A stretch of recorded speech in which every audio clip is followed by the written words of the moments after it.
Bismillahirrahmanirrahim. Assalamualaikum warahmatullahi wabarakatuh. Perkenalkan, nama saya Muhammad Abu Fadilah, ketua dari kelompok TK6 modul metabolik endokrin yang akan mempresentasikan renal pemicu pertama kami. Bisa dilihat ini adalah anggota-anggota kami. Ada Bang Erik, Kim, Anum, Fatah, Ida, Tessa, Risa, Tiara, saya sendiri, Vini, Hana, dan juga Rizky. Oke, kalau begitu pemicu yang didapatkan dari DK sebelumnya adalah Andi, seorang pelajar SMP berusia 14 tahun, badannya lebih tinggi dibanding Adi, teman sekelasnya. Ia hobi berolahraga sejak SD. Pagi ini jam 9 ia bermain sepak bola di sekolah. Setelah 30 menit ia merasa kelelahan. Ia mengaku belum sarapan serta tadi malam sekitar jam 8 makan malam mie goreng, telur ceplok, dan minum air mineral. Masalah yang terjadi adalah Andi mengalami kelelahan setelah berolahraga 30 menit karena belum sarapan dan terakhir mengkonsumsi makan pada malam hari. Ini adalah analisis masalahnya, yaitu Andi berumur 14 tahun yang memiliki hobi olahraga yang mengalami peningkatan pertumbuhan yang mengakibatkan yaitu tinggi badannya dan juga intervensi hormon pada pertumbuhan.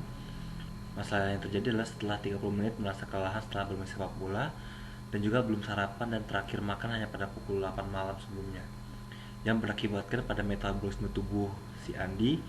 Yang terjadi pada fase post absorptif adalah dia menghasilkan asam laktat, lalu glukosa darah menurun, dan pemecahan glikogen dan trigliserida, lebih tepatnya gluconeogenesis dan lipolisis. Yang akibatnya adalah terjadi ketidakseimbangan energi yang masuk dan juga keluar. Pada asam laktat dia terjadi glikolisis anaerob yang menjadikannya mudah merasa. Jadi dari hipotesis yang kami rencanakan yaitu adalah Andi mengalami ketidakseimbangan energi akibat terjadinya proses absorptif dan post absorptif serta adanya faktor pertumbuhan berupa hormon, herediter, dan olahraga sebagai penyebab peningkatan suatu laju pertumbuhan. Kalau itu kita masuk ke dalam pembahasannya, yaitu pertama metabolisme. Yang pertama adalah karbohidrat. Itu adalah ada beberapa tahap seperti glikolisis, gluconeogenesis, glikogenesis, dan glikogenolysis. Dari glikolisis itu adalah pemecahan glukosa menjadi suatu asam pirufat. Kalau untuk gluconeogenesis itu adalah sintesis suatu glukosa dari senyawa yang bukan karbohidrat, misalkan kayak asam pirufat, asam laktat, dan lain-lain. Dan untuk glikogenesis itu adalah pembentukan glukosa, dan untuk glikogenolysis adalah pemecahan glikogen dalam hati yang didukung oleh enzim bernama glikogen fosforilase. Lalu ada metabolisme protein, yaitu adalah protein, katabolisme protein, dan juga anabolisme protein. Lalu ada metabolisme lemak. Lemak itu sendiri adalah suatu molekul organik hidrofobik yang mencakup seperti wax, sterol, vitamin larut lemak, trigliserida, fosfolipid, dan senyawa lainnya. Lemak itu sendiri mengandung energi potensial sangat tinggi, tapi juga penting sebagai komponen struktural dari membran suatu sel, dalam jalur sinyal, dan sebagai prekursor dalam beberapa sitokin. Dan ada lagi untuk itu suatu metabolisme asam amino, yaitu sintesis aspartat, asparagin, sintesis lisin, metionin, dan thionin, sintesis alanin, valin, leusin, isoleusin, sintesis glutamat, glutamin, arginin, dan prolin, sintesis serine, glisin, dan cysteine, sintesis fenilalanin, tirosin, triptofan, dan sintesis histidin. Karena tadi Andi sedang melakukan olahraga, maka saya akan sedikit membahas mengenai metabolisme energi ketika olahraga. Pada kegiatan olahraga dengan aktivitas yang aerobik yang dominan, maka metabolisme energi akan berjalan melalui pembakaran simpanan karbohidrat, lemak, dan sebagian kecil atau kurang lebih 5% dari pemecahan simpanan protein terdapat dalam tubuh untuk menghasilkan ATP atau energi. Proses ini membutuhkan sumber bahan dasar, maksudnya kayak sumber, yaitu kehadiran oksigen yang diperoleh melalui proses pernapasan. 12 ATP ini diperlukan untuk aktivitas enzim kunci yang terlibat dalam rangsangan membran, kemudian pengenalan kalsium retikulosarkoplasma, dan siklus jembatan silang miofilamen. Karena simpanan ATP intramuskular relatif kecil, mereka tidak dapat mempertahankan aktivitas kontraktil yang untuk waktu yang lama, jadi nggak bisa lama-lama gitu. Kemudian setelah metabolisme energi saat olahraga, ada juga metabolisme energi ketika kita lagi mengadakan puasa. Karena pada saat orang yang berpuasa itu masukan dari energi dari makanan langsung dengan interval yang sangat berbeda, ataupun kita bisa dibilang tidak mendapatkan sumber sumber sumber energi dalam waktu yang beberapa lama. Karena apabila seseorang berpuasa atau tidak ada makanan yang masuk dalam tubuh, maka glukagon makin besar dalam usaha untuk mendapatkan glukosa bagi tubuh. Pada keadaan ini, glukosa diperoleh dari pemecahan glikogen hepar atau kita sebut dengan glikogenolisis.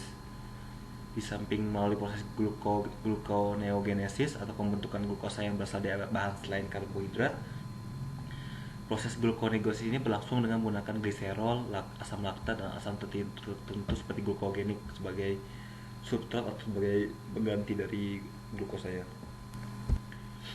Kemudian kompensasi tubuh terhadap pemenuhan kebutuhan dari kalori. Saat tubuh kita kekurangan energi dan kalori, tubuh memiliki simpanan glukosa yang terletak di organ hepar dan juga otot dalam bentuk glikogen. Nah, glikogen di dalam hati ini adalah simpanan utama yang pertama kali akan dipecah yang untuk menyuplai glukosa ke otak dan organ lain di saat kita kekurangan kalori. Atau di saat kita seperti tadi dalam keadaan puasa, maka suplai dari hati duluan yang akan dipecah menjadi glikogen. Proses ini seperti yang disebutkan tadi dinamakan glikogenolisis. Secara umum, glikogen hati ini akan habis terpakai sekitar 10-18 jam tergantung dari aktivitas yang kita lakukan. Setelah proses glikogenolisis tidak dapat dilakukan, maka mekanisme selanjutnya yang terjadi adalah pembentukan glukosa, tapi bukan dari bahan karbohidrat, melainkan dari asam laktat, asam pirufat, asam amino, dan gliserol. Seperti yang saya sebutkan tadi, posisi ini dinamakan gluconeogenesis. Dan keseimbangan energi ini tidak berlangsung terus-menerus karena input energi itu bersifat intermiten. Nutrien berlebih akan disimpan pada kelebihan asam lemak disimpan di jarin adiposa sebagai trigliserida, dan kelebihan glukosa disimpan di hati dan otot. Pada state post absorptive yang terjadi adalah energi input itu akan lebih kecil daripada energi output, dan nutrien yang disimpan akan dipecah dan dimobilisasi. Glukosa disisihkan pula untuk jaringan saraf, lalu otak secara fisiologis sangat tergantung pada glukosa sebagai sumber energi utama. Sewaktu kita terjadi kelaparan, senyawa keton juga bisa digunakan sebagai sumber energi pengganti lemak atau pengganti glukosa. Jaringan lainnya dapat menggunakan asam lemak atau asam amino untuk energi, dan asamnya dapat dikonversi menjadi glukosa melalui gluconeogenesis.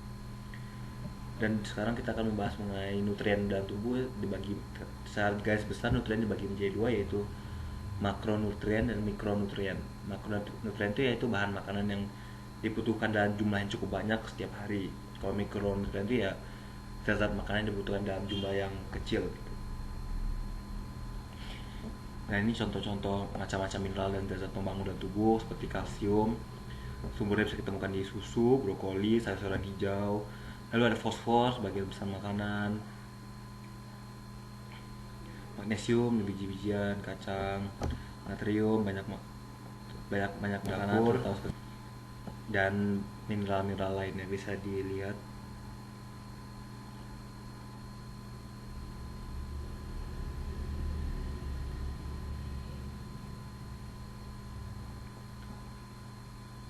Begitu selanjutnya itu kita akan membahas mengenai asam amino dan fungsi asam amino.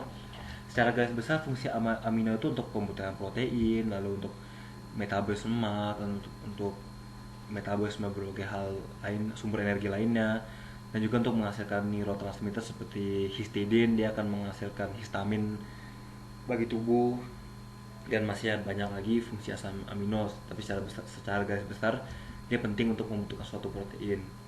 Dan di depan ini ada seperti kayak lisin, histidin, treonin, metionin, valin, isoleucin, leucin, fenilalanin, dan tryptophan. Dia termasuk dalam asam amino esensial. Untuk asam amino, untuk sebagai tambahan informasi, asam amino itu ada dua, yaitu esensial dan juga non esensial. Sekarang pengaturan metabolisme oleh hormon dan struktur proses sintesisnya. Yang pertama adalah hormon kelenjar tiroid. Hormon tiroid ini adalah hormon yang berasal dari asam aminotirosin yang terdiri dari suatu tetraiodothyronine T4 atau tiroksin dan triiodothyronine T3. Hormon tiroid ini penting dalam pengaturan metabolisme tubuh karena hormon ini tuh penentu utama dari laju suatu metabolik basal. Kemudian ada hormon kortisol. Hormon kortisol itu sendiri dihasilkan oleh kelenjar adrenal bagian korteks adrenal, yaitu zona fasciculata. Zona ini tuh dirangsang oleh adrenocorticotropic hormone atau ACTH yang dihasilkan oleh adenohipofisis yang akan menghasilkan kortisol dalam sejumlah kecil kortikosteroid. Lalu ada pulau Langerhans yang ada di pankreas. Pulau ini merupakan mikroorgan endokrin multihormonal di pankreas. Pulau-pulau ini akan tampak sebagai kelompok bangunan bulat dengan selnya yang terpendam di jaringan eksokrin dan pankreas. Pulau-pulau Langerhans tersusun oleh beberapa jenis sel yang berbeda yang menghasilkan hormon yang berbeda-beda pula fungsinya. Lalu ada beberapa faktor yang mempengaruhi pertumbuhan, yaitu bisa genetik, bisa juga hormon, dan juga bisa makanan. Ini ketiga faktor ini yang bisa mempengaruhi pertumbuhan pada tubuh kita. Lalu kita akan membahas sedikit mengenai mekanisme rasa lapar. Jadi rasa lapar itu diatur oleh mekanisme yang melibatkan otak dan juga sistem pencernaan. Lapar itu bisa diartikan sebagai sinyal awal atau leading state dari proses yang dari inisiasi proses untuk makan. Sistem gastrointestinal itu akan mengeluarkan perantara berupa peptid grelin yang kemudian akan menagihkan CNS untuk meningkatkan antisipasi terhadap makanan, belajar makanan hedonis maupun motivasi untuk makan gitu. Lalu dua peptida yang penting dalam kontrol jangka pendek asupan makan adalah grelin dan juga PY3-36 yang masing-masing menandakan lapar dan juga kenyang. Kedua peptida ini dikeluarkan oleh saluran cerna. Grelin atau yang mungkin lebih dikenal dengan hormon lapar adalah perangsang untuk mengeluarkan nafsu makan yang dihasilkan oleh lambung dan diatur oleh staf kanan. Sekresi perangsang nafsu makan ini memuncak sebelum kita makan dan mengakibatkan kita ingin makan, kemudian akan turun ketika kita sudah kenyang gitu, sudah selesai makan. Lalu sekarang akan masuk ke mekanisme lelah, karena di kasus tadi ada menjelaskan mengenai kelelahan. Jadi kelelahan itu secara terpusat diatur di otak, karena di otak terdapat struktur saraf pusat yang berperan penting dalam mengontrol fungsi secara luas dan konsisten, yaitu reticular formation atau sistem penggerak pada medula yang berfungsi meningkatkan dan mengurangi sensitivitas dari korteks cerebri. Korteks cerebri ini berfungsi sebagai pusat kesadaran, meliputi seperti persepsi, perasaan subjektif, refleks, dan kemauan.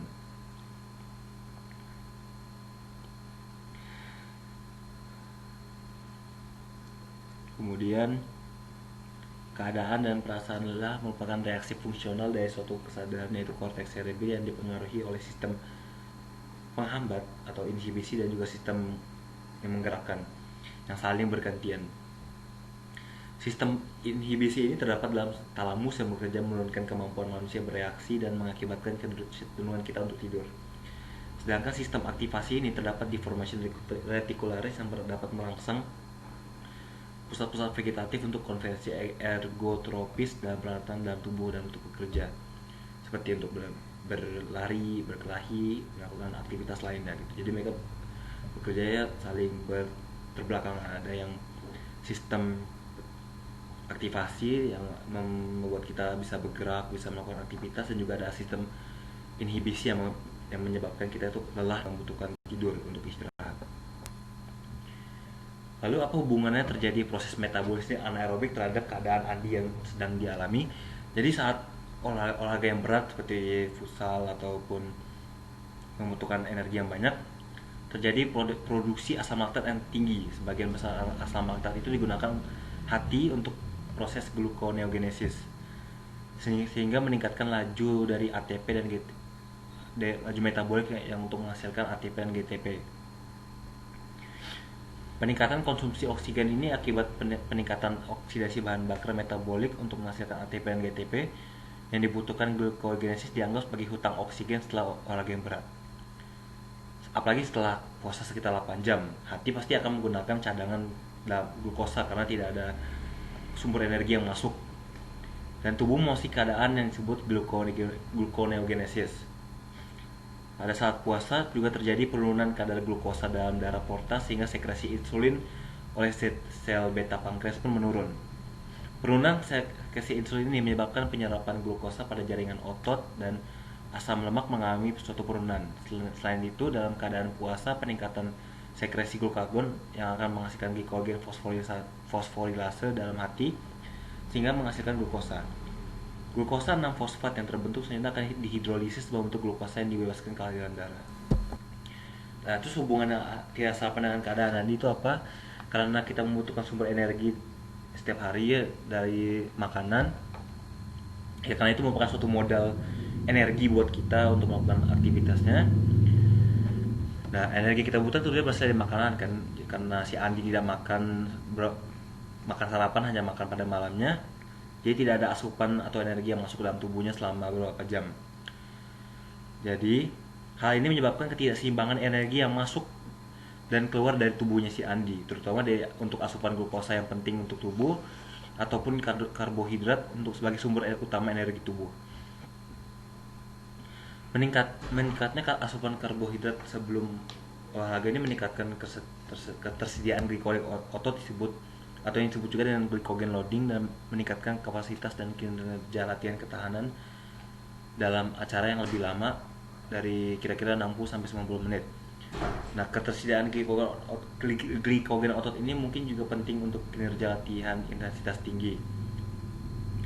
Nah, dan juga kadar glukosa dalam darah ini menurun selama latihan berat dan berkepanjangan. Karena glikogen hatinya habis dan peningkatan glukoneogenesis hati tidak dapat menghasilkan glukosa pada tingkat yang cukup untuk menyamai pengambilan glukosa otot yang rangka. Jadi menyebabkan Andi kelelahan dan juga kekurangan energi saat melakukan aktivitas. Apa yang terjadi jika keadaan tersebut terus dialami oleh Andi? Jika Andi terus mengalami kekurangan energi tersebut, maka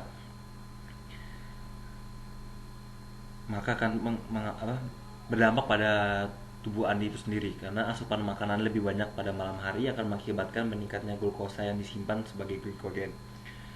Jika terus menerus terjadi dapat membuat glikogen yang disimpan menjadi lebih banyak, dan jika tidak diimbangi oleh aktivitas yang cukup atau bisa dibilang input dari energi yang masuk tidak sesuai dengan outputnya, glikogen tersebut akan disimpan dalam bentuk lemak, jadi akan menumpuk sebagai lemak.